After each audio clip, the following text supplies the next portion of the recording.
तो fresh month है, एक बार रिपीट कर देते हैं फिर से सारी चीज़ें, सो दैट कि सभी लोग एक लेवल पर आ जाएं। तो इंट्रोडक्शन से हम लोग स्टार्ट करने वाले हैं। HTML introduction. So first, HTML क्या है? HTML is the standard markup language for creating web pages. यानी कि किसी भी तरह का वेब पेज अगर हमें बनाना है, वो बेस जो रहेगा वो HTML होगा। ठीक है। और इसकी जो फुल फॉर्म होती है, इसको हम बोलते हैं हाइपर टेक्स्ट मार्कअप लैंग्वेज। ठीक है। तो HTML stand for hyper text markup language. And second bullet point हम लोग देखते हैं यहाँ पर, HTML is a standard markup language for creating web pages.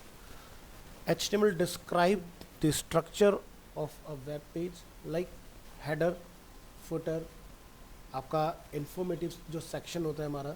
जैसे एग्जांपल के लिए अगर आप देखते हैं वेबसाइट फ्लिपकार्ट, ठीक है, तो आप यहाँ देख सकते हैं एक नैप बार यहाँ पर अवेलेबल है।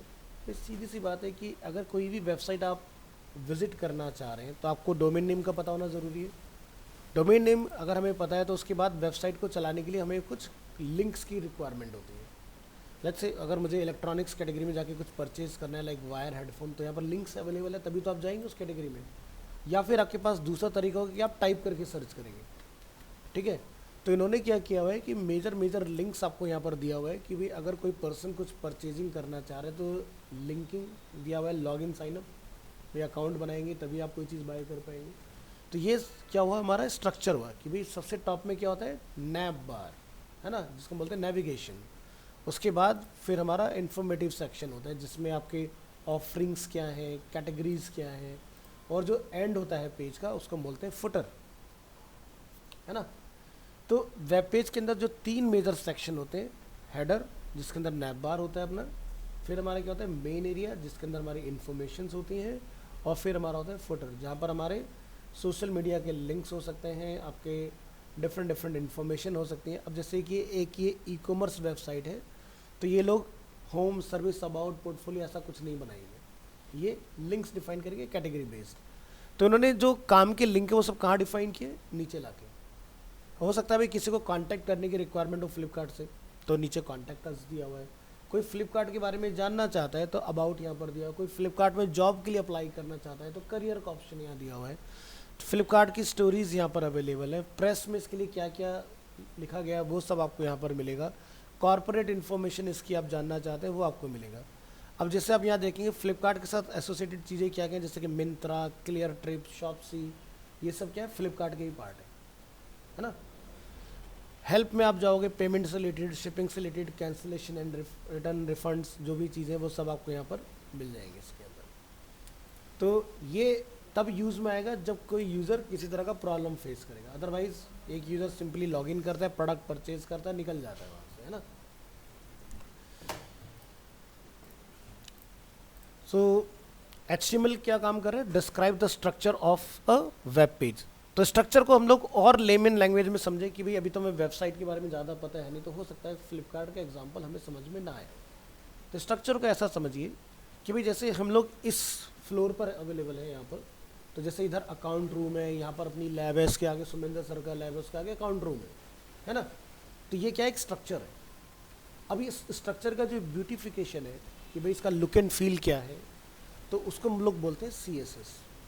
कि भाई वॉल का कलर क्या होगा, वॉल पेंट है या वॉल टेक्सचराइज है, या वॉल के ऊपर वुडन माइका पेस्टेड है या विनाइल पेस्टेड है ना। तो ये सब क्या हुआ, CSS का पार्ट हुआ। या फिर इसको और आसान लैंग्वेज में समझे तो हमारी जो बॉडी है, इस बॉडी को मूव करने के लिए बोन्स का एक बहुत बड़ा रोल होता है। तो अगर हम लोग अपने सिर्फ स्केलेटन की बात करें तो ये क्या है, स्ट्रक्चर है। इसके ऊपर जितने भी आप देख रहे हो कि भाई मेरा स्किन टोन डिफरेंट है, आपका डिफरेंट है ना, या हमारा आई कलर डिफरेंट है, तो ये अगेन क्या हो गया, CSS का पार्ट हो गया। तो स्ट्रक्चर समझ में आ रहा है क्या है, जो बिल्कुल बेस है।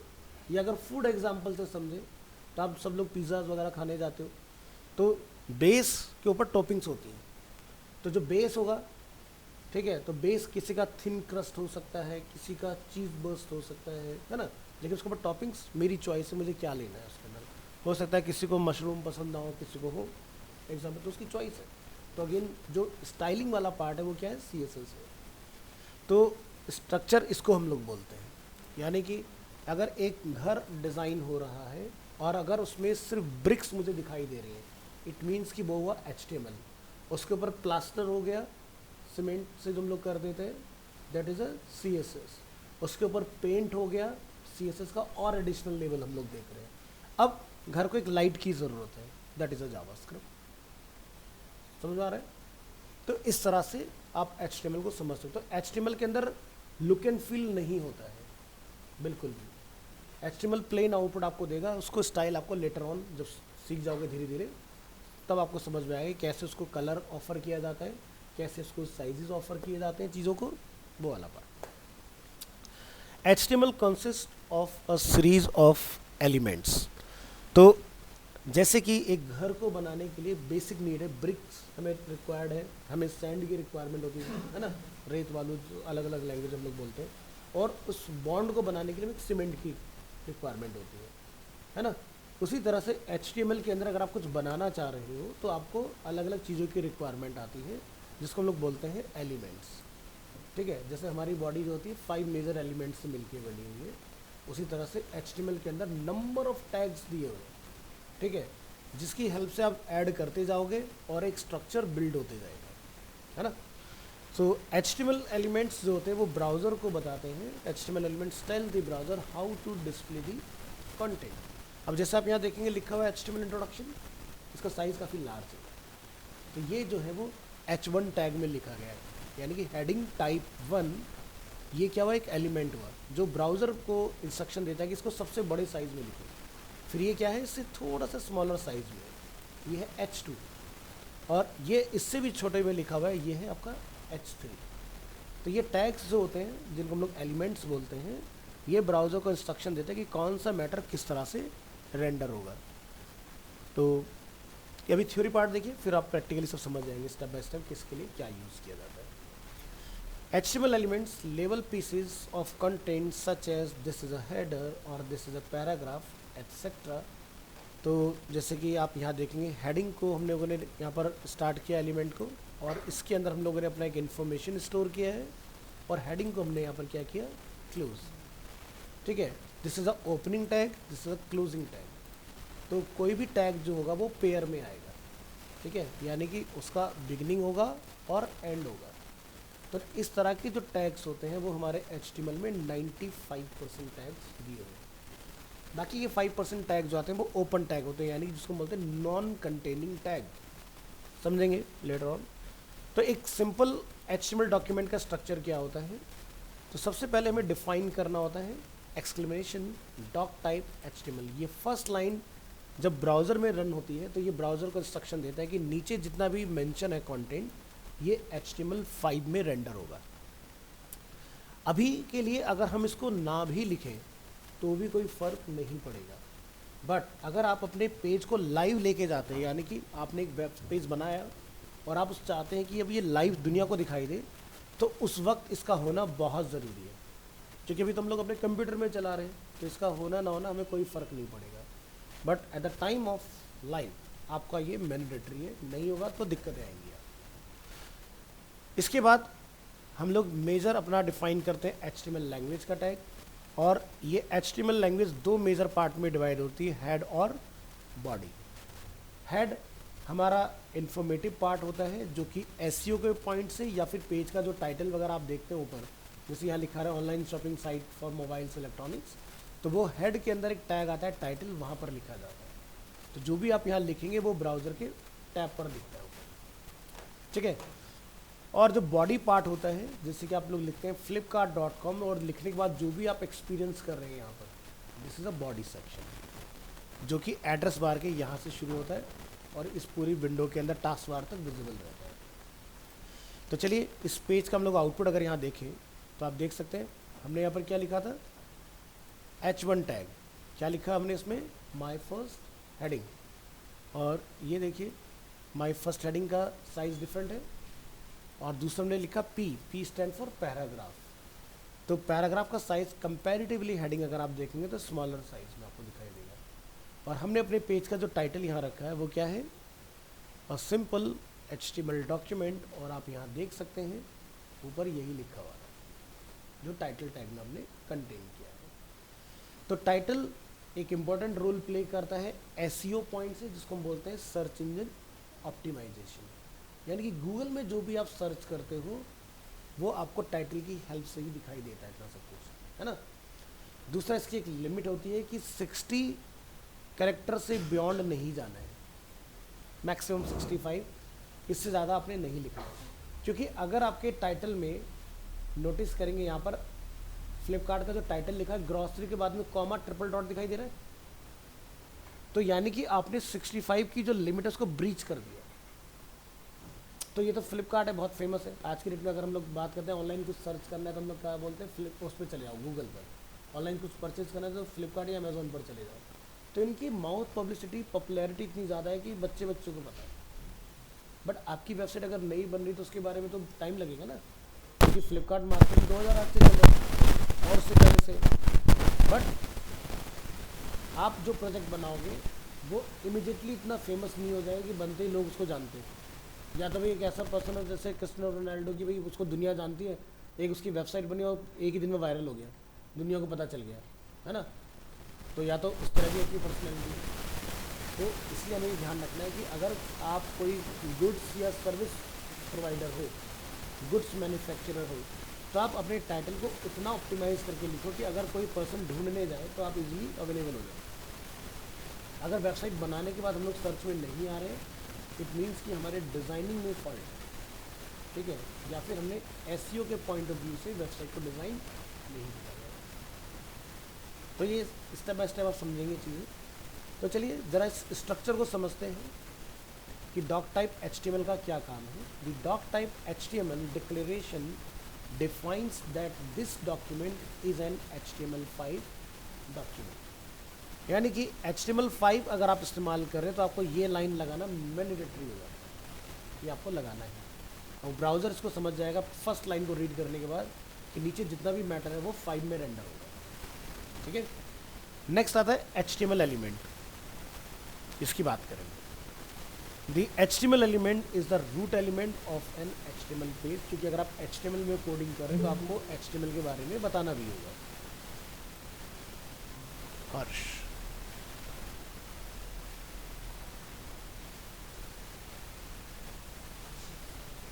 हर्षित के नाम से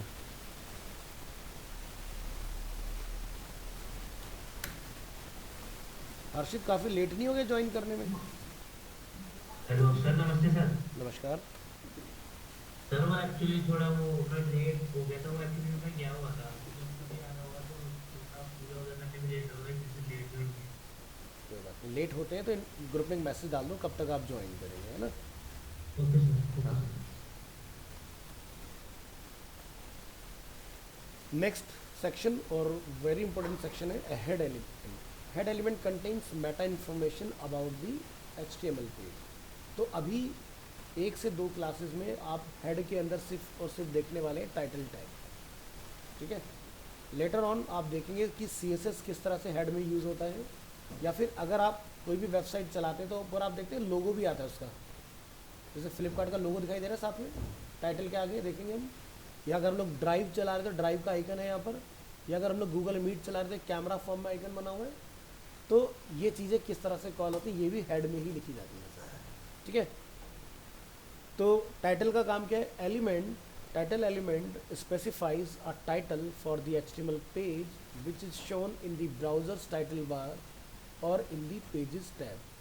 तो अगर मैं इसको अलग कर देता हूँ इस तरह से, तो ये ब्राउज़र का टाइटल बार हो गया, और अगर ये इस तरह से रखा तो टैब टाइटल हो गया, है ना। नेक्स्ट आपका पार्ट आता है बॉडी। बॉडी जिसके अंदर यूज़र इंटरेक्ट करता है, विजिबल एरिया जिसको बोलते हैं। तो body elements defines the document's body and is a container for all the visible content such as heading, paragraph, images, hyperlinks, table, list etcetera. तो अभी तक हम लोगों ने सिर्फ हेडिंग और पैराग्राफ ही डिस्कस किया फॉर एग्जाम्पल, है ना। अभी आने वाले कमिंग एग्जाम्पल्स में आप ये सब चीज़ें भी समझ जाएंगे किस तरह से काम करते हैं। तो ऐसे सो मेनी एलिमेंट्स आपको HTML में मिलेंगे जिनको आप एक्सपीरियंस करने वाले हैं। नेक्स्ट हमने यहाँ पर यूज़ किया है H1 tag. H1 element defines a large heading and P element defines a paragraph. यानी कि अगर आपको कोई मल्टी लाइन स्टेटमेंट लिखना है तो हम लोग यूज़ करेंगे पैराग्राफ, और अगर हमें कोई वन लाइनर लिखना है तो हम लोग यूज़ करेंगे हेडिंग। हेडिंग के डिफरेंट टाइप्स हैं, 1 से लेके 6 तक यूज़ होते हैं। अभी नेक्स्ट एग्जांपल आप देखेंगे समझ जाएंगे इस चीज़ को। तो 1 का मतलब क्या होता है, मोस्ट इम्पॉर्टेंट पार्ट जो आप एसईओ में बताना चाहते हैं गूगल को, वो हम डालते हैं 1 के अंदर। और लीस्ट इम्पॉर्टेंट पार्ट जो होता है, जो गूगल कंसिडर करे या ना करे, वो हम लोग डालते हैं H6 के अंदर। 1 ओनली वन टाइम यूज़ होगा पूरे पेज में। 2 और 3 भी गूगल कहता है कि वन टाइम ही यूज़ करो, बट अगर मल्टीपल टाइम यूज़ करोगे तो कोई प्रॉब्लम वाली बात नहीं है। बट 1 का रिपीटेशन नहीं होना चाहिए, वन टाइम ही यूज़ होगा। ठीक है, बात करते हैं what is an HTML element. भाई जितने भी हम लोग यहाँ पर ये सब देख रहे हैं, ये सब क्या है, एलिमेंट्स है। ये होता क्या है, an HTML element is defined by a start tag, then some content and end tag. यानी कि स्टार्ट हुआ हमारा H1, उसमें हमने कोई इन्फॉर्मेशन अपना लोड किया और उसको हमने एंड कर दिया। इस तरह से जब भी आप क्लोजिंग करेंगे टैग का तो फॉरवर्ड स्लैश के साथ ही करना है। अदरवाइज़ क्या होगा कि इसका जो भी रिजल्ट होगा, अब मान लीजिए कि हमने H1 के अंदर कुछ प्रॉपर्टी दिया हुआ है अलाइनमेंट, तो क्या होगा सॉरी, तो क्या होगा, वो प्रॉपर्टी ओवरफ्लो करेगा नेक्स्ट जो उसके नीचे एलिमेंट्स होंगे। तो हम नहीं चाहते कि हमारा पर्टिकुलर कोई भी एक टैग दूसरे टैग को अफेक्ट करे नेसेसरी, तो आप उसकी क्लोजिंग ध्यान से कीजिए।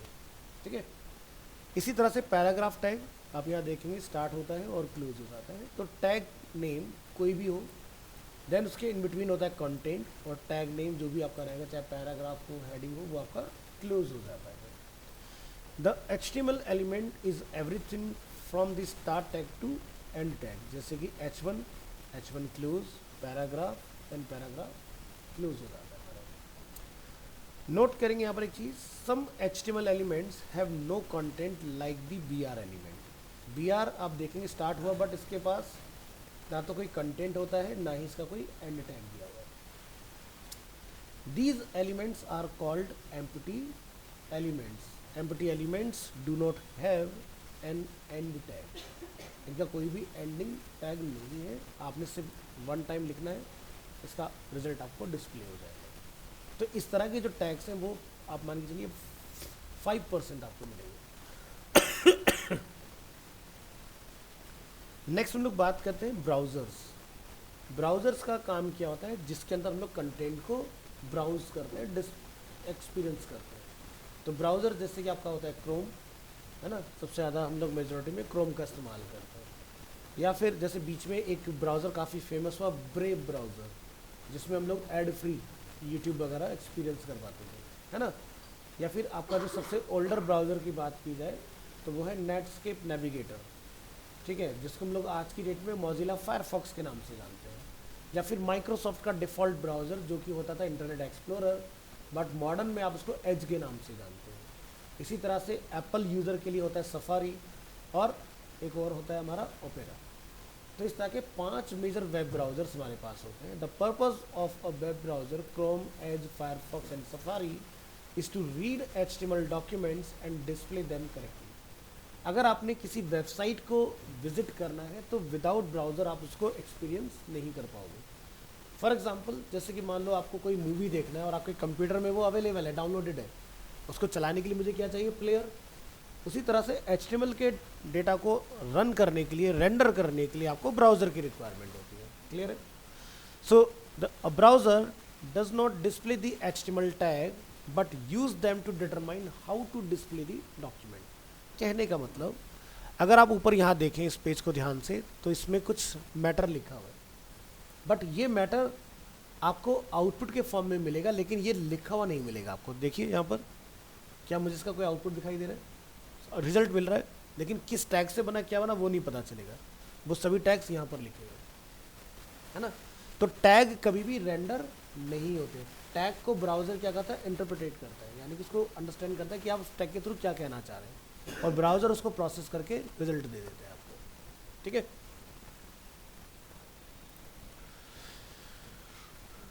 सो below is a visualisation of an HTML page structure. तो फर्स्ट क्या होता है HTML, देन हेड में टाइटल कंटेन होता है, देन हेड आपका क्लोज, देन फिर बॉडी ओपन होगा, बॉडी के अंदर जो भी आप मैसेज लिखना चाहते हैं वो लिखिए, देन बॉडी आपका क्लोज रहेगा इस तरह से। So the content inside the body section will be displayed in a browser, the content inside the title bar will be shown in the browsers title bar और पेजेस टैब। तो ये मैंने एक इमेज यहाँ पर डाला हुआ है ताकि आपको इजीली पेज का अपना स्ट्रक्चर समझ आए। Main parent heading, then child, then sub child, ठीक है, इस तरह से आपकी सारी चीज़ें वर्क करती हैं। इसमें बात करेंगे HTML history. Since the early days of the world wide web, जिसको आप लोग शॉर्ट में आज के डेट में www के नाम से जानते हैं, there have been many versions of HTML। तो फर्स्ट टाइम जो ये इन्वेंट हुआ तो वो ईयर था 1989। हाँ बिल्कुल, ठीक है। तो इसको किसने इन्वेंट किया? टिम बर्नर्स ली, जिन्होंने www को इन्वेंट किया। उसके बाद ईयर 1991 में टिम बर्नर्स ली ने इन्वेंट किया आपका HTML। नेक्स्ट 1993 डेव रैगेट, जिन्होंने ड्राफ्ट किया HTML प्लस। देन 1995 आपका 2.0 वर्जन इंट्रोड्यूस हुआ, देन 1997 3.2। अब ये यहाँ पर आप एक टर्म देख रहे हैं W3C रिकमेंडेशन, ठीक है। तो जैसे हम लोग हेल्थ में जानते हैं ना WHO होता है, वर्ल्ड हेल्थ ऑर्गेनाइजेशन, उसी तरह से हमारे कोडिंग के अंदर होता है W3C, जिसको हम बोलते हैं वर्ल्ड वाइड वेब कंसोर्टियम, ठीक है। ये वो ऑर्गेनाइजेशन है जो ये राइट्स अपने पास रिजर्व करता है कि भाई क्या एड ऑन होगा नए वर्जन में और क्या डेप्रिकेट होगा, ठीक है। डेप्रिकेट मतलब कि ये डिसकंटिन्यू हो गया और ये नया उसके हमने रिप्लेसमेंट में ऑफर किया। तो 1997 में ये किसके अंडर में आ गया? W3C recommendation. अब ये वेबसाइट अवेलेबल है, अगर आप यहाँ देखना चाहें W3C, तो ये आपको यहाँ पर मिल जाएगी वेबसाइट। क्या लिखा है? World wide web consortium, this is full form of W3C। तो आज तक HTML के जितने भी वर्जन्स बने, ठीक है, जितने भी स्टैंडर्ड्स हैं, गाइडलाइंस हैं, वो सब इनके पास रिजर्व है यहाँ पर, ठीक है। अब सीधी सी बात है, WHO का अगर मैंने एक अगर एग्जाम्पल लिया है तो WHO एक ऐसी ऑर्गेनाइजेशन है जो सेल्फ फंडिंग नहीं है, उसको फंड करती हैं अलग अलग कंपनीज, ठीक है, फार्मास्यूटिकल कंपनीज जो उसमें डोनेट करती हैं। जैसे आपने देखा जब कोविड का टाइम आया था तो उसके अंदर फंडिंग काफ़ी ज़्यादा बढ़ा दी गई, सो दैट कि बहुत जल्दी वैक्सीनेशन वगैरह के ऊपर हम लोग काम कर पाए, है ना। उसी तरह से W3C के अंदर भी आपके बहुत सारे लोग इन्वॉल्व हैं जो इसको बेसिकली फंडिंग करते हैं और ये नई नई चीज़ें हमारे तक लेके आते हैं, ठीक है। अब एग्जांपल के तौर पर आज की डेट में हम लोग बहुत सारी ऐसी लेटेस्ट लैंग्वेजेस का यूज़ कर रहे हैं जो कि एग्जिस्ट ही नहीं करती थी एक टाइम पर, क्योंकि अब हमें ये पता चल गया 1989 में तो www इन्वेंट हुआ, यानी कि इसका मतलब उससे पहले तो वेबसाइट थी ही नहीं, ठीक है। इंडिया में ये जो ट्रेंड आया बहुत ज़्यादा वेबसाइट का, वो ईयर था 2008, जहाँ पर हम जो वेबसाइट्स चला रहे थे वो वेबसाइट्स चला रहे थे जो बहुत ज़्यादा मतलब नीड समझ लो एक तरह से कि मजबूरी है। जैसे रिज़ल्ट आपको देखना है तो आप उस टाइम पे वेबसाइट के ऊपर जाके देखते थे। आज की डेट में हर एक स्मॉल बिजनेस की या फिर बिगर बिजनेस की आपको डेडिकेटेड वेबसाइट मिलेगी ही मिलेगी। आज की डेट में ऐसा कोई बिजनेस नहीं होगा जिसकी अपनी वेबसाइट ना हो, ठीक है। अगर कोई चेन है, जैसे कि आप अगर देखें एग्जांपल के तौर पर यस का स्टोर आता है, तो यस की अपनी पूरी चेन है, नेटवर्क चेन, अलग अलग लोकेलिटी में उसका स्टोर सेटअप हो रखा है, तो आपको उसका प्रॉपर एक वेबसाइट मिलेगा। फिर उसमें वो ये बताएंगे कि हमारी प्रेजेंस कहाँ कहाँ पर है। या जैसे एग्जांपल समझो बीकानेर वाला .com। अब बीकानेर वाला ऐसा तो है नहीं कि सिर्फ साउथ दिल्ली में ही है, वो पैन इंडिया, इवन इंडिया से बाहर भी है, डिफरेंट कंट्रीज़ में। तो ज़्यादा से ज़्यादा लोगों को कैसे पता चले? हो सकता है कोई फॉरेनर यहाँ आया हो, उसने यहाँ पर आके बीकानेर वाला से कुछ एक्सपीरियंस किया, उसके बाद वो डेफिनेटली ढूंढना चाहेगा भाई ये कहाँ कहाँ और है, ठीक है। वैसे तो ही हर बार वो इंडिया आएगा खाने, तो अगर कोई दुबई से यहाँ पहुँचा तो दुबई में भी बीकानेर वाला अवेलेबल है। या जैसे हल्दीराम, तो बीकानेर वाला बीकानेर से स्टार्ट हुआ और धीरे धीरे उन्होंने पैन इंडिया के बाद में आउट ऑफ इंडिया अपनी प्रेजेंस स्टैब्लिश की। तो ये क्या हुआ पॉसिबल? वेबसाइट्स क्या होती हैं कि आपकी रीच बढ़ाती है, ठीक है। ज़्यादा से ज़्यादा लोग जब देखते हैं कि भाई इसको हमारे कंटेंट को विजिट कर रहे हैं, तो हम लोग फिर उसी के हिसाब से फिर अपने ऑफिसेस, अपने प्रोमेसेस सेटअप करते चले जाते हैं, जैसे बहुत लंबे टाइम तक आप लोगों ने फेसबुक वगैरह चलाया हुआ है, सब चीज़ें चलाई हुई हैं, गूगल हम लोगों ने बहुत लंबे टाइम तक यूज़ किया, अभी भी यूज़ कर रहे हैं। तो अगर 10 साल 15 साल पहले पीछे जाएँ तो गूगल के ऑफिस यहाँ नहीं हुआ करते थे, लेकिन आज की डेट में है गुड़गांव के अंदर। अब ये ऐसा क्यों हो गया? क्योंकि भाई उन्हें ये पता है कि भाई अगर मुझे इतना ज़्यादा इंडिया से सर्च किया जा रहा है तो इट मीन्स कि अगर मैं इंडिया में अगर अपनी कोई इन्वेस्टमेंट करता हूँ तो मुझे डेफिनेटली कुछ उसका एडवांटेज होगा। तो गूगल ने हर कंट्री स्पेसिफिक काम करना क्यों स्टार्ट किया? क्योंकि हर एक कंट्री की अपनी एक ऑडियंस है ना। अब आप देखो कि अगर हम लोग इंडिया की बात करते हैं तो आपको ऐसा तो नहीं कि अमेरिका के एड्स आते हैं आपके फ़ोन में, नहीं आते ना। आपको इंडिया में इंडिया के एड्स आएंगे। इवन मैं तो इंडिया की भी बात नहीं करता, आपको अपनी लोकेलिटी के हिसाब से एड्स आते हैं कि जिस भी एरिया में आप हैं। अगर आप साउथ दिल्ली में हैं तो आपको यहाँ के एडवर्टीजमेंट्स एक्सपीरियंस करने के लिए मिलेंगे। अगर आप ईस्ट दिल्ली जाओगे तो वहाँ के एडवर्टीजमेंट्स आपको देखने के लिए मिलेंगे। This is called hyper local, है ना। क्योंकि अब मैं बैठा हूँ बिहार में और मुझे ऐड आ रहा है दिल्ली का, तो उसका क्या फ़ायदा मेरे लिए? कोई फ़ायदा नहीं है ना। मैं उसको इमीडिएट तो कंज्यूम कर नहीं सकता। उस ऐड को मैंने देखा और मैंने उसको फटाफट से एनकैश कर लिया, नहीं है पॉसिबल, है ना। या तो कोई ऐसी चीज़ हो जो वर्चुअल है, वर्चुअल इन द सेंस जो फिजिकल फॉर्म में नहीं है। मे बी नेटफ्लिक्स एग्जाम्पल के तौर पर। अब नेटफ्लिक्स के लिए आपको कहीं जाके दुकान से खरीदना तो नहीं है ना, वो कहीं से भी रन हो रहा है वर्ल्ड वाइड, मैं उसको यहाँ से बैठ के एक्सेस कर सकता हूँ ना। तो ये क्या हुआ? फिजिकल फॉर्म ना हो के वर्चुअल फॉर्म में हुआ, यानी कि इसको बोलते हैं सब्सक्रिप्शन। यानी कि एक सब्सक्रिप्शन है जिसको कहीं से भी यूज़ किया जा सकता है। लेकिन एक चीज़ है जो फिजिकल फॉर्म में लेने परचेज करने के बाद आफ्टर द पेमेंट वो डिलीवर होती है ना। तो जैसे फ्लिपकार्ट का प्रोडक्ट लेते हो तो फ्लिपकार्ट क्या करता है? पैन इंडिया डिलीवरी देता है, लेकिन इंडिया के बाहर वो नहीं देते। अमेज़ॉन है वो इंडिया के लिए डेडिकेटेड अवेलेबल है, बट हो सकता है कि Amazon.com पर कोई प्रोडक्ट है जो कि इन पर नहीं है, तो आप बाहर से मंगा सकते हो, क्योंकि अमेज़ॉन वर्ल्ड वाइड है। तो W3C समझ में आया क्या काम कर रहा है? ये हमारी इस पूरी कम्युनिटी को कंट्रोल कर रहा है कि भाई क्या नया लाना चाहिए, क्या नहीं लाना चाहिए।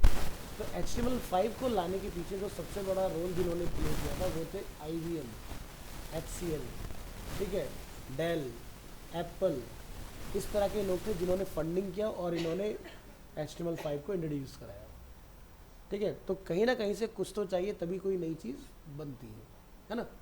तो जैसे गूगल का भी आपको पता होगा, गूगल भी आपके आइडियाज़ में क्या करता है? इन्वेस्टमेंट करता है। अगर आपका आइडिया ज़बरदस्त होगा तो आप एक बिजनेस प्लान लेके जाओ। आज की डेट में न जाने दिल्ली एनसीआर में कितनी ऐसी कंपनी है जिसके अंदर गूगल की फंडिंग है, ठीक है। गूगल कहता है आइडिया अच्छा लेके आओ, मैं इन्वेस्ट करूँगा, उसको अपना एक शेयर चाहिए। लाइक जैसे शार्क टैंक आता है ना टीवी पर, आपने देखा होगा, तो वो लोग अपने, हाँ, तो अच्छी बात है। तो इस तरह से गूगल भी आपको फंड करता है। बस आइडिया ब्रिलियंट होना चाहिए आपका, उसको लगना चाहिए हाँ आउट ऑफ द बॉक्स है। अगर इसमें जाते हैं तो, क्योंकि भाई देखो उनसे बड़ा बिजनेसमैन कौन होगा जो पूरा दुनिया में बिजनेस कर रहे हैं। तो उन्हें आपका आइडिया बढ़िया चाहिए। कल को आपका वो प्रोडक्ट बहुत अच्छा हिट हो जाता है तो हो सकता है कंपनी आपको ऑफरिंग देते भी, लाओ हमें दे दो, हम अपने मर्ज कर लेते हैं। कॉस्ट अच्छी होगी, आपको लगता है कि हाँ ठीक है, तो चीज़ें सेल भी हो जाती हैं। तो 1999 यानी कि यहाँ पर लाके आपका इंट्रोड्यूस हुआ था HTML का वर्जन 4.01।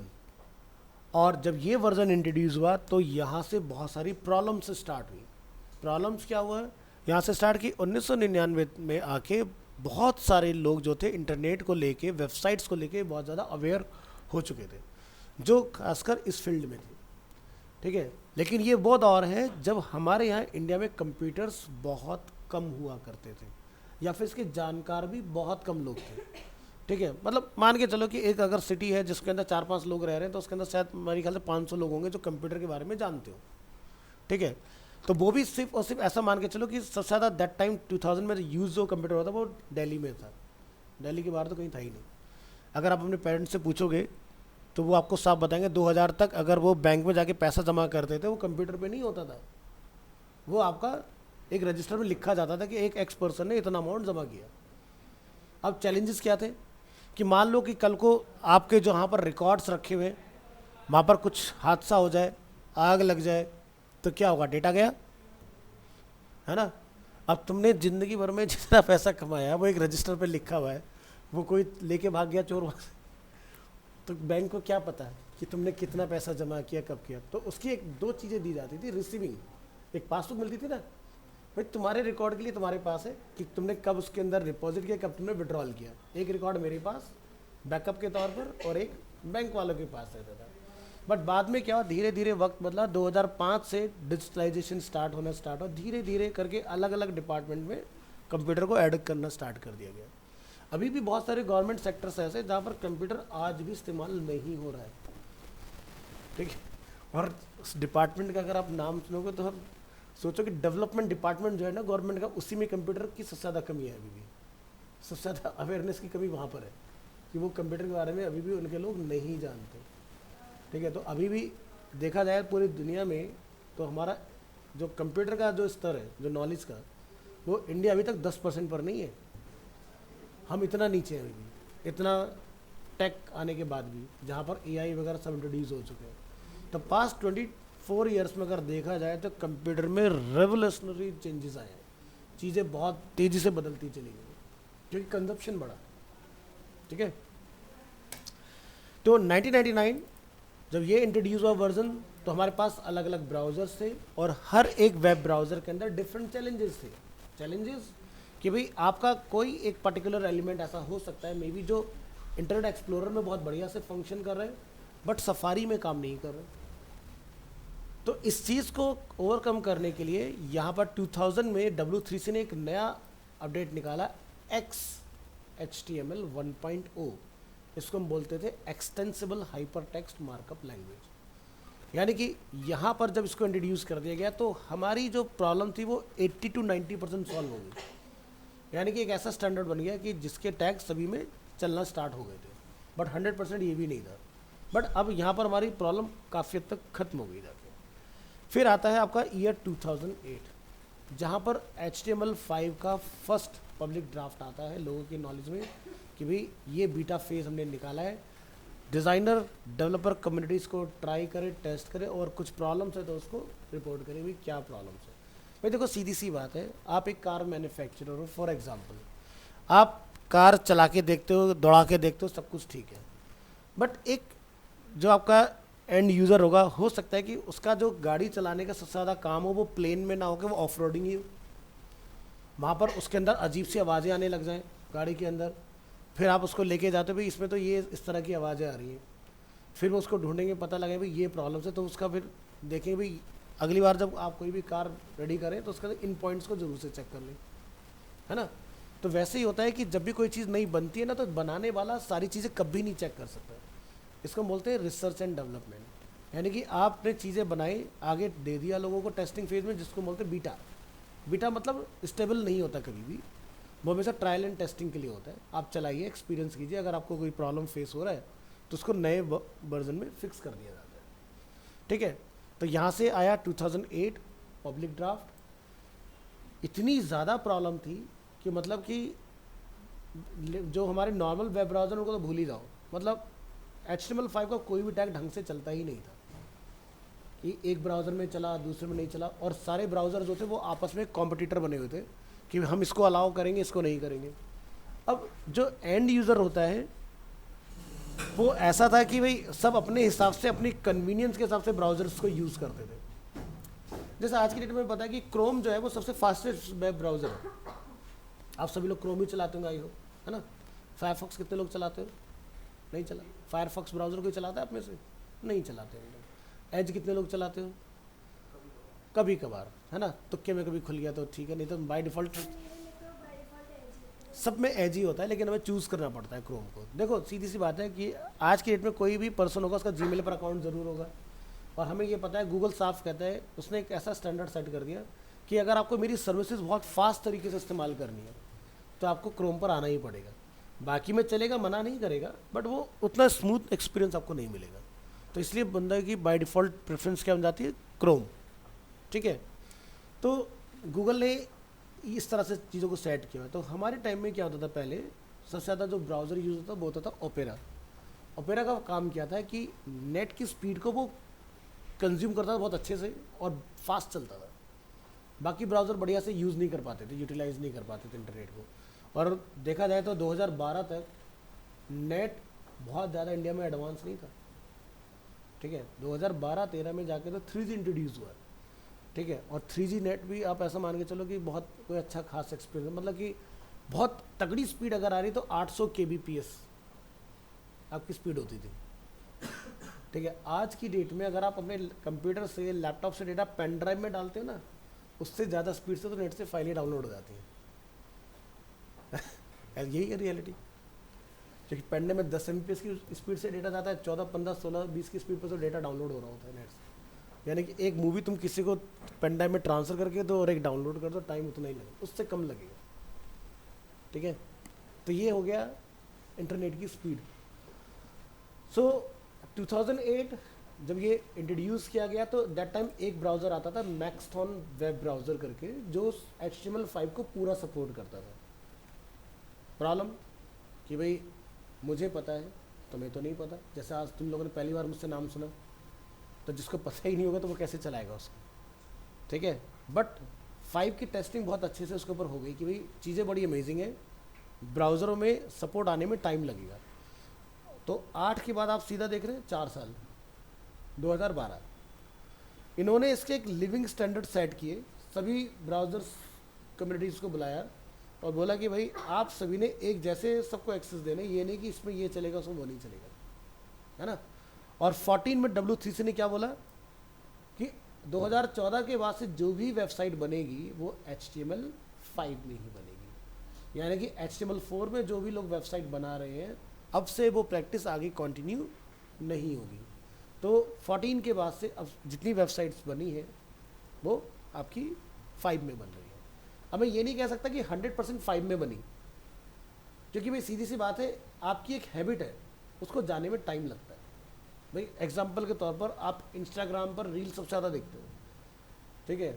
आपका एक हफ्ता ख़राब हो जाएगा अगर आपसे फ़ोन ले लिया जाए, क्योंकि दिमाग में तो वही सेट है ना कि फ़ोन खोलेंगे, अनलॉक करेंगे, नोटिफिकेशन आया, क्लिक किया और रील स्क्रॉल हो गया।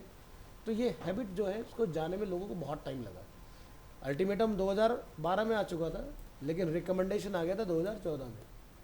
तो लोगों ने फिर भी वेबसाइट जो है 2018 तक चलाई है 4 के अंदर।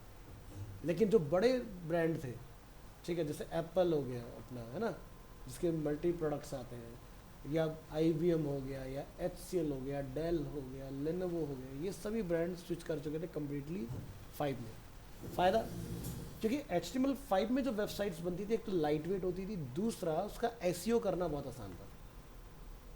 भाई देखो, एक ऐसा चीज़ मान के चलिए कि आप एक ऐसा चीज़ आज की डेट में सीख रहे हो जिसको करने वाले बहुत कम लोग हैं। फिर क्या होता है कि वो धीरे धीरे लोगों में अवेयरनेस आता है, भाई UI UX सीखो, उसकी बहुत डिमांड है मार्केट में, या डिजिटल मार्केटिंग सीखो, उसकी बहुत ज़्यादा डिमांड है। तो फील्ड क्या होता है, फिर ओवरलोड होना स्टार्ट होता है ना। सब लोग एक ही चीज़ के पीछे भाग रहे होंगे। तो वही सेम हुआ यहाँ पर 2008 तक, जहाँ पर वेबसाइट्स कम होती थी, 2014-15 तक आते थे वेबसाइट्स इतनी ज़्यादा हो गई कि अब ये सबसे बड़ा चक्कर था कि भाई कौन सी वेबसाइट पर भरोसा किया जाए कि ये सही है कि ये गलत है।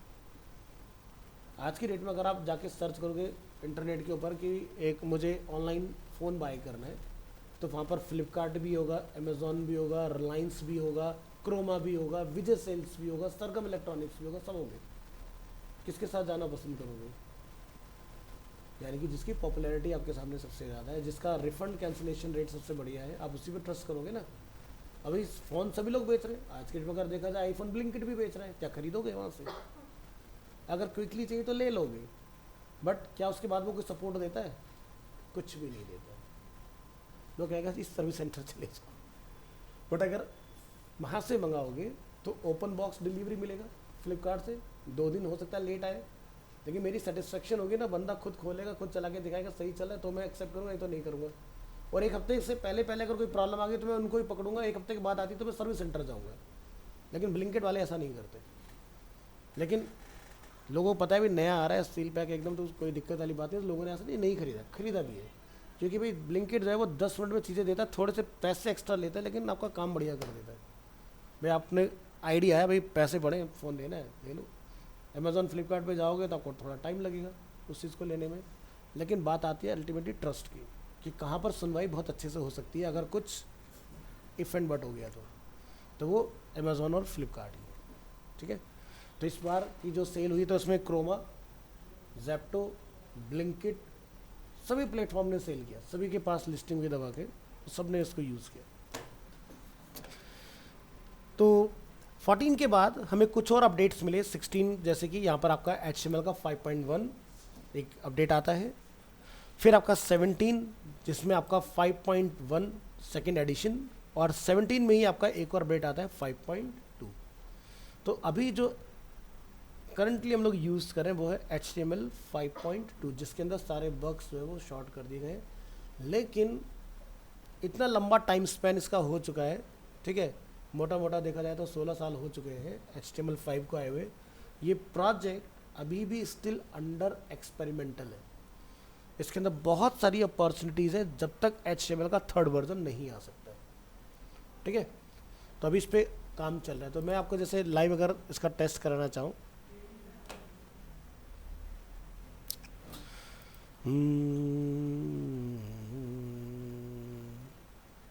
इसको लिखिए W3C वैलिडेटर। वैलिडेटर में जब आप आते हैं तो यहाँ पर आप देखेंगे डॉक टाइप क्या लिखा रहा है, HTML5 एक्सपेरिमेंटल, है ना, ये वही है। और यहाँ पर आप देख सकते हैं HTML के इतने डिफरेंट टाइप्स ऑफ वर्जन जा चुके हैं तब से लेकर टिल डेट तक। तो अब हमें सिर्फ 5 पर ही काम करना है, क्योंकि सीधी सी बात है आपके 2008 से लेकर के अगर हम लोग करंट जर्नी देखते हैं तो मोटा मोटे 16 सालों में हो चुके हैं। तो 4 पे तो काम हमें करना ही नहीं है बिल्कुल भी। बट हम लोग ये ज़रूर सीखेंगे कि 4 में कौन से टैग थे जो 5 में लाके डेप्रिकेट कर दिए गए। हो सकता है इंटरव्यूअर आपसे पूछ ले नॉलेज टेस्ट के लिए, तो आपको बेसिक पता होना चाहिए, फंडामेंटल।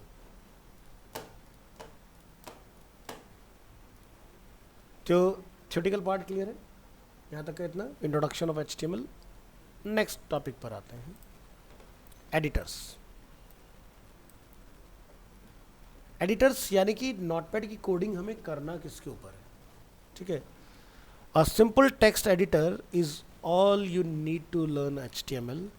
सो लर्न HTML यूजिंग नोटपैड और टेक्स्ट एडिट। नोटपैड होता है विंडो यूजर्स के लिए और टेक्स्ट एडिट होता है एप्पल यूज़र के लिए, जो मैकिंटोश या मैकबुक एयर वगैरह यूज़ करते हैं उनके लिए। So web pages can be created and modified by using professional HTML editors. However, for learning HTML, we recommend a simple text editor like Notepad for PC and TextEdit for Mac. We believe that using a simple text editor is a good way to learn HTML. Follow these steps below to create your first web page with Notepad or TextEdit. तो इस example में हम लोग notepad के ऊपर देख रहे हैं, तो ओपन करेंगे नोटपैड। तो देखो नोटपैड को एक्सेस कैसे कर सकते हैं हम लोग, आपको स्टार्ट बटन पर क्लिक करना होता है, then all program, then accessories, then Notepad. या फिर जैसे आज के डेट में हम लोग क्या करते हैं, सीधे विंडो आर प्रेस करते हैं और यहाँ पे जाके लिख देते हैं नोटपैड, और नोटपैड अपना ओपन हो जाता है ना। ये भी तरीका है। या फिर आप स्टार्ट बटन प्रेस कीजिए, लिखिए नोटपैड, तो आपको मिल जाएगा, ठीक है। So alternatively you can search for Notepad in Windows search bar, जो कि यहाँ पर नीचे दिया हुआ है। Notepad will open with a blank page, इस तरह से ये ओपन होता है। Next, save the file by clicking on file, save as, and then give the file name like index.html and save it in a folder on your computer. तो ये आप यहाँ से जाके सेव पर क्लिक करेंगे और आपके सामने एक पॉपअप बॉक्स ओपन होगा। कहाँ डेटा अपना स्टोर करना चाहते हो वहाँ पर ले जाकर अपना डेटा स्टोर कर सकते हो।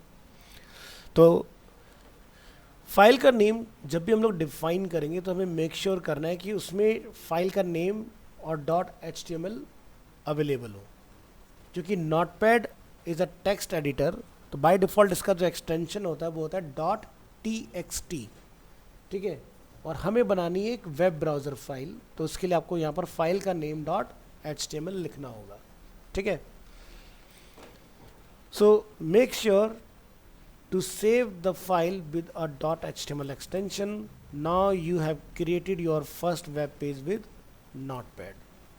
Macintosh वाले यूज़र क्या करेंगे, तो जैसे विंडो में सर्च होता है यहाँ, मैकिनतोश में सर्च होता है जहाँ पर हम लोग मिनिमाइज, मैक्सिमाइज, रिस्टोर, क्लोज का बटन देख रहे हैं, राइट टॉप, वहाँ पर जाके आपको टाइप करना है टेक्स्ट एडिट। एक मिनट दीजिएगा guys. Alternatively you can search for text edit in spotlight. तो जैसे हमारे यहाँ पर विंडो में सर्च होता है, उसमें क्या होता है, स्पॉटलाइट, सर्च को स्पॉटलाइट बोलते हैं वहाँ पर। तो स्पॉटलाइट जैसे कि आप लोगों ने देखा होगा, जनरली हम लोग देखते हैं कि मूवीज़ वगैरह के अंदर कि अगर कोई चीज़ हमें नाइट में हंट करनी हो, तो ढूंढना हो, तो उसके लिए आप क्या करोगे, एक लाइट कहीं पर पॉइंट करके हम लोग उसे ढूंढ रहे होते हैं। तो मैक में इसको सर्च ना बोल के क्या बोल देते हैं, स्पॉटलाइट। ठीक है। Text edit will open with a blank page, और सेम जो काम प्रोसेस आप नोटपैड पर कर रहे हैं, सेम वही प्रोसेस आपने रेप्लिकेट कर लेना है टेक्स्ट एडिट के अंदर। ठीक है। नेक्स्ट, राइट सम HTML, यानी कि एक HTML पेज बनाने के लिए आपको मिनिमम इतना टाइप करना होता है। So write a copy of the following code in your HTML editor. जैसे मैंने यहाँ से इसको किया कॉपी, यहाँ लाके मैं इस मैटर को कर लेता हूँ पेस्ट, फाइल को करते हैं सेव। तो ये हमारा देखो नोटपैड पे मैटर आ गया। Next, save the HTML page.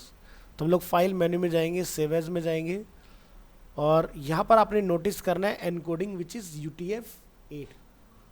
तो नोटिस करेंगे, name the file index.html and set the encoding UTF-8 which is preferred encoding for HTML files. तो ये डिफ़ॉल्ट अपने पास रहता है, उसको आपको चेंज करने की ज़रूरत नहीं है।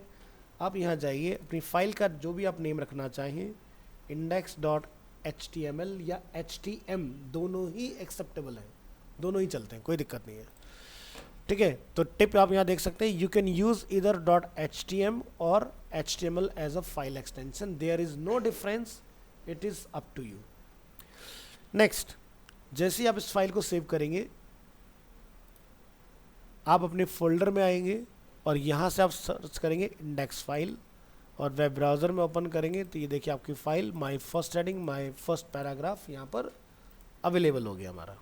तो मैं जैसे यहाँ पर फर्स्ट की जगह लिख देता हूँ सेकंड, तो जैसे हमने सेकंड टाइप के ऊपर यहाँ देख रहे हैं एस्ट्रिक्ट आ रहा है, यानी कि स्टार बना आ रहा है छोटा सा टाइनी। इट मीन्स कि आपने कुछ ऐसा काम किया जो सेव नहीं है, सिक्योर नहीं है। सेव करेंगे तो ये देखो चला गया। अब जब आपने पेज को रिलोड करेंगे यहाँ पर, एक सेकेंड, इंडेक्स, यस, मेरी इंडेक्स फाइल कोई और बनी है क्या?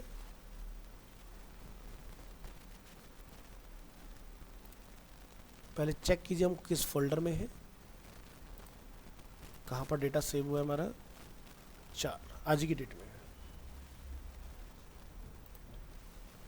सेव करिए index.html।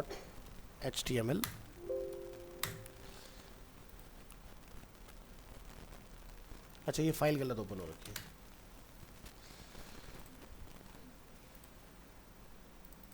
नवंबर, पहले यहाँ पर जो भी 2 इंडेक्स फाइल इनको हटा दीजिए।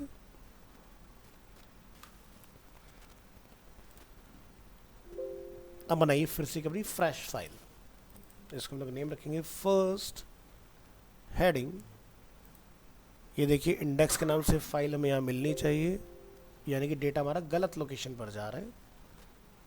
ये आपसे पहले वाले बैच में जा रहा है डेटा, लोकेशन गलत होने की वजह से। तो इसकी लोकेशन करेक्ट कर लेते हैं। हमारा बैच टाइम है MWF 10:30 to 12 नवंबर मंथ, और यहाँ पर लाके index.html कॉल कीजिए। अब आपको अपना यहाँ पर इंडेक्स फाइल दिखाई देगा। ये देखिए फर्स्ट हेडिंग, कुछ भी चेंजेस करना है लिखिए सेकंड हेडिंग। अब ब्राउज़र को जब आप रिलोड करेंगे, देखो डेटा चेंज हो रहा है इसके अंदर। तो फाइल में जो भी चेंजेस करना है कीजिए, सेव करना ना भूलें, और बाद में ब्राउज़र को अपडेट करना ना भूलें। आपको रिलोड करने के लिए F5 प्रेस करना है। तो इस तरह से आपका पेज जो होता है वो सेव होता है। तो open the save HTML file in your favourite browser, और double click on the file, और right click and choose open with. So जैसे कि मेरे कंप्यूटर में आप देखेंगे बाय डिफ़ॉल्ट क्रोम फाइल का एक्सटेंशन आपको दिखाई दे रहा है। तो आप राइट क्लिक पर, अगर आपके पास मल्टीपल वेब ब्राउज़र है, तो चूज़ कीजिए अपने प्रेफरेंस के हिसाब से किस में खोलना चाह रहे हैं फाइल। तो इसमें एज भी अवेलेबल है, फायरफॉक्स भी है, ब्रेव भी है, इंटरनेट एक्सप्लोरर भी है, सब कुछ अवेलेबल है। जिस पे चलाना चाहे चला सकते हैं। अब डिफ़ॉल्ट कैसे बनाते हैं, तो आप यहाँ लिखेंगे डिफ़ॉल्ट ऐप्स हो सकता है आपका बाय डिफ़ॉल्ट हो नहीं सकता, मतलब कंफर्म है कि आपके कंप्यूटर में बाय डिफ़ॉल्ट जो होता है वेब ब्राउज़र वो एज होता है विंडो के अंदर, तो आप इसको यहाँ से जाके चूज़ करके चेंज कर लीजिए।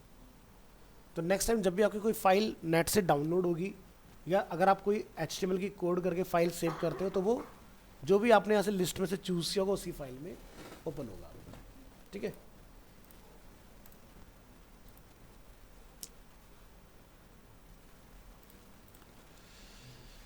सो इस तरह से बेसिकली आपकी फाइल्स जो होती हैं वो एक्सेस होती हैं। चलिए, तो ये था हमारा एडिटर से रिलेटेड। नेक्स्ट हम लोग बात करते हैं यहाँ पर HTML basics. So all HTML document must start with a document type declaration doctype HTML। ये आपको पता है कितना इंपॉर्टेंट रोल प्ले कर रहा है। यही वो लाइन है जो बेसिकली ब्राउज़र को बता रहा है कि ये पेज HTML5 में रीड होगा।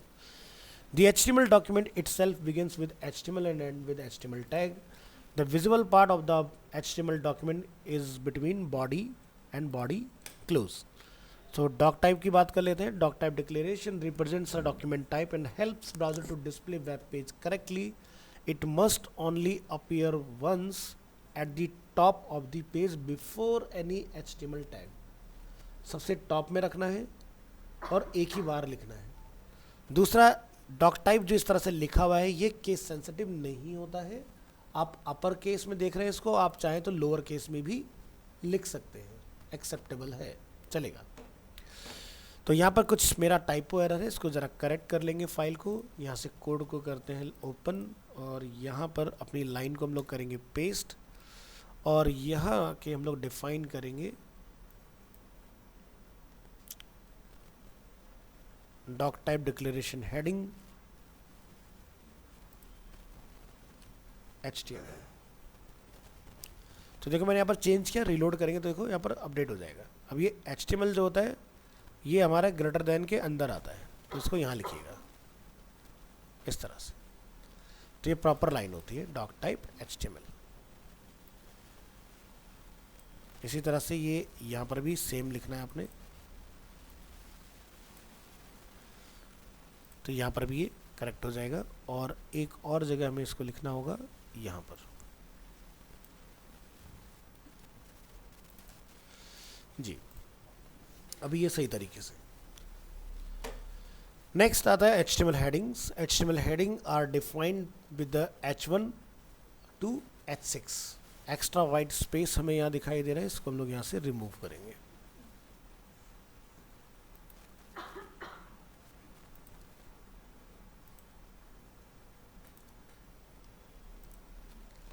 हाँ जी, HTML headings are defined with the H1 to H6। H1 defines the most important heading जो कि SEO के पॉइंट से मैंने आपको बताया था, and H6 defines the least important heading।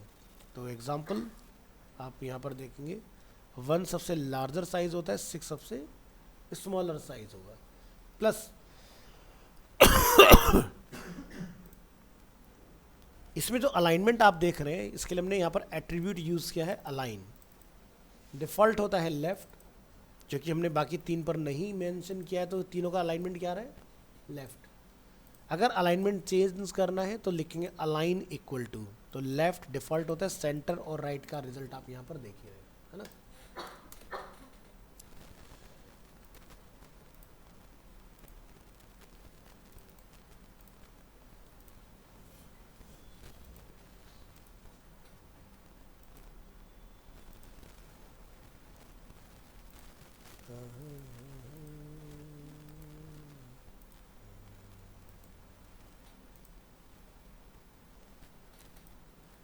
चलो ये हमारा हिस्ट्री से चला गया है तो कोई बात नहीं, इसको करिए क्लोज और यहाँ से ओपन कर लो।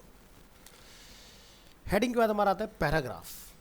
HTML paragraphs are defined with the P tag. HTML सीखना देखो आसान किस लिए हो जाता है, क्योंकि जो भी एलिमेंट आप चलाएंगे वही आपका टैग होगा बेसिकली। जैसे हेडिंग के लिए H1, पैराग्राफ के लिए P टैग, इमेज के लिए IMG, टेबल के लिए टेबल टैग। तो टैग बहुत इजीली आपको याद हो जाते हैं, या कह सकते हैं फिंगर टिप पर आ जाते हैं आपकी। तो HTML paragraphs are defined with the P tag, और ये आप देख सकते हैं हमारे पास पैराग्राफ यहाँ पर अवेलेबल है। पैराग्राफ किसको बोलते हैं? जहाँ पर मल्टी लाइन टेक्स्ट हो या जिस स्टेटमेंट में फुल स्टॉप आता हो।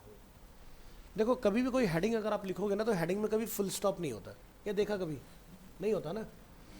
तो ये चीज़ तो ध्यान रखिएगा कि पैराग्राफ मल्टी लाइन हो सकता है, सिंगल लाइन भी हो सकता है, बट उसमें फुल स्टॉप आपका होता है, आपको हेडिंग में नहीं मिलेगा ये चीज़ देखने के लिए। तो बाय डिफ़ॉल्ट हमारा पैराग्राफ जो बनता है वो कुछ इस तरह का होगा।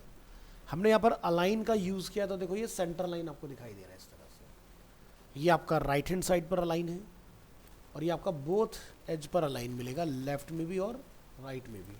कोड पर एक नज़र डालते हैं। तो फर्स्ट पैराग्राफ जो कि डिफ़ॉल्ट है, आप लिखें या ना लिखें, अलाइनमेंट क्या है? Left, second centre, third right. Next जो आपके पास आता है वो है जस्टिफाई। आप लोगों ने काफ़ी यूज़ किया ग्राफिक्स सीखते वक्त। तो स्क्रीन पर डिफरेंस देखिए, ये राइट हैंड साइड पर जिगजैग है, ये लेफ्ट और राइट दोनों साइड पर जिगजैग मिलेगा आपको। ये ओनली लेफ्ट पर मिलेगा क्योंकि यहाँ पर अलाइनमेंट राइट है, लेकिन जस्टिफाई में आपको ऐसा कुछ भी देखने के लिए नहीं मिलेगा। तो जस्टिफाई ही सबसे ज़्यादा यूज़ होता है। आप यहाँ मैटर देख सकते हैं कितना तरीके से आपका है। अब मान लीजिए कि हम लोग कोई ई मैगज़ीन बना रहे हैं, या वेबसाइट के अंदर ई पेपर यानी कि न्यूज़पेपर को हम लोग इलेक्ट्रॉनिकली कन्वर्ट कर रहे हैं, और आपके कॉलम्स जो हैं वो इस तरह से जिगजैग हैं, तो क्या होगा कि यूज़र को पढ़ने में बहुत ज़्यादा प्रॉब्लम क्रिएट होगा। बट अगर वो प्रॉपर एक कॉलम में अलाइन होगा, लेफ़्ट और राइट पर प्रॉपर जस्टिफाइड होगा, तब आपको ये प्रॉब्लम फेस नहीं करना पड़ेगा। नेक्स्ट टॉपिक हमारे पास लिंक्स। लिंक हम लोग डिफाइन करते हैं ए टैग के साथ। A stand for anchor. HTML links are defined with the A tag. The link destination is specified in the href attribute. अब A हो गया हमारा मेन एलिमेंट, A के अंदर हम लोग स्पेस लगा के यूज़ करते हैं href। अब href stand for hyper reference. जहाँ पर भी आप लिंक पर क्लिक के बाद विजिट कराना चाहते हो, डेस्टिनेशन URL जो होगा आपका वो href के अंदर स्टोर होता है। Attributes are used to provide additional information about HTML elements। तो हम यहाँ से ओपन करते हैं अपना लिंक। ये देखो ए टैग ही है यहाँ पर, ये फाइल हमारा ओपन हुआ। कोड पर एक नज़र डालते हैं, हमने क्या लिखा है? ए एलिमेंट जो कि स्टार्ट हुआ और क्लोज होता है। यहाँ पर एक इन्फॉर्मेशन स्टोर है between A which is visit Google. User को पता है विजिट गूगल पे वो क्लिक करेगा तो वो कहाँ जाएगा? इस पर्टिकुलर लिंक के ऊपर। तो ट्राई करके देखें, हम क्लिक करते हैं विजिट गूगल और वो गूगल में रिप्लेस हो जाता है हमारा, है ना, इस तरह से। नेक्स्ट आता है images. HTML images are defined with the img tag. The source file src, alternative text alt, width and height are provided as attribute. So file open करेंगे, आप देख सकते हैं यहाँ पर हमारा इमेज अवेलेबल है इस फोल्डर में। तो इमेज को कॉल कराने के लिए क्या लिखना होता है? img tag. आपने नोटिस किया होगा कि ये क्लोज नहीं हुआ, लाइक अ br ओपन है ना, इमेज टैग क्लोज नहीं होता क्योंकि इसमें हम लोग कुछ टेक्स्ट नहीं डाल रहे। टैग कौन से बंद होते हैं? जिसके अंदर टेक्स्ट इन्फॉर्मेशन कंटेन होती है। इमेज से तो सिंपल इमेज डिस्प्ले हो गया, काम खत्म हो गया, तो वो आपका बंद नहीं होगा। तो img इमेज एलिमेंट, src हो गया सोर्स। यहाँ पर हमने लिखा है इमेजेस स्लैश। क्यों लिखा? क्योंकि जो इमेज है वो इमेजेस के फोल्डर के अंदर रखी हुई है। तो पहले आएगा डायरेक्टरी का नेम, फिर क्या है? img8_resize। तो ये देख सकते हैं आप, यहाँ पर इमेज अवेलेबल है। ये आपका एक वेब पिक्चर फाइल है, आप यहाँ से देख सकते हैं, लिखा है वेब पी। तो ये फाइल हमने यहाँ पर लिंक किया हुआ है। alt जो होता है इसको हम बोलते हैं अल्टरनेट टेक्स्ट, जिस पर हमने मेंशन किया है फ्लावर इमेज। विड्थ और हाइट जो इमेज का है वो हमने यहाँ पर विड्थ इक्वल टू और हाइट इक्वल टू डिफाइन किया हुआ है। नेक्स्ट बात आती है how to view HTML source. अब जैसे कि अगर हम लोग अपने इसी पेज की बात करें तो ये पेज बना कैसे, उसके पीछे ये कोड लगा हुआ है। कोड खुला, हम ऐसे किसी भी वेबसाइट का कोड देख सकते हैं। तो have you ever seen a web page and wondered hey how did they do that. तो आप क्या कर सकते हैं, कंट्रोल यू किसी भी वेब पेज के ऊपर, तो आपको उसका कोड दिखेगा। जैसे कि google.com प्रेस करते हैं कंट्रोल यू, तो इसका देखो पूरा कोड आ गया यहाँ पर गूगल का। इसी तरह से हम किसी भी साइट का कोड चेक कर सकते हैं, चाहे वो फ्लिपकार्ट हो, अमेजोन हो, मिंत्रा हो, कुछ भी आप चेक कर सकते हैं। So click control plus U in an HTML page और right click on the page and select view page source. तो चलिए राइट क्लिक करते हैं, क्या लिखा रहा है, व्यू पेज, कमांड क्या है, control you. This will open a new tab containing the HTML source code of the page. तो जैसे कि ये मेरा इमेज फाइल था, मुझे इसका सोर्स कोड चेक करना है, तो इसको बनाने के लिए इतना कोड लिखा हुआ है ना। दूसरा तरीका क्या होता है, right click on an element or a blank area and choose inspect to see what elements are made up of, and you will see both the HTML and CSS. You can also edit HTML and CSS on the fly in the elements or style panel that opens. Right click, क्या दिखता है, inspect. सो आप यहाँ पर click करेंगे तो यहाँ पर आप देखेंगे ये आपका HTML और इधर इसका CSS, ये दोनों चीज़ें हमें यहाँ पर डिस्प्ले हो रहे हैं इस तरह से। ठीक है, तो ये था अपना आज का टॉपिक। नेक्स्ट क्लास में अब हम लोग अपना एट्रीब्यूट पार्ट डिस्कस करेंगे। ठीक है, चलिए मिलते हैं।